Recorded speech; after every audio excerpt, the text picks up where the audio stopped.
তো এভরিওয়ান আসসালামু আলাইকুম। আসলে আমার গাড়ে দেখতেছেন একটা গামছা, ছোট ভাই এটা আসলে, কিন্তু এটা দিয়ে কিন্তু গ্রামের সে ঐতিহ্য ভাই ভুলতে মন চায় না। তো এটা গাড়ে নিচে দেখতেছেন, এখানে আমি ভিডিও করতেছি। আসলে এরা কিন্তু আমার চিনে না, আমার ভিডিও যায় না, এরা দেখেও না। আমার চ্যানেল যার কাছে গেছে প্রায় অনেক দেখছে।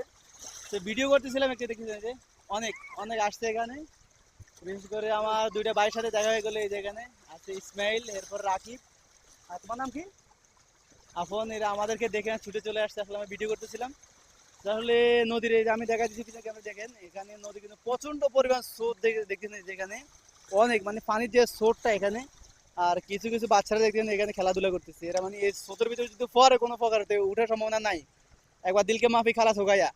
ঠিক আছে, এই যে এখানে দেখতেছেন অনেক বাচ্চারা কিন্তু মানে কি করো।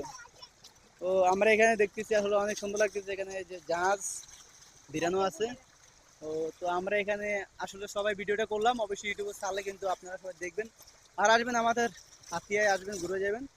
এখানে নিঝুম দ্বীপ নামে পরিচিত, হাতিয়া নিঝুম দ্বীপ নামে পরিচিত, অনেক সবাই আসে এখানে, ব্যাপক পরিচিত। তো সবাই সুস্থ থাকবেন, ভালো থাকবেন। আল্লাহ।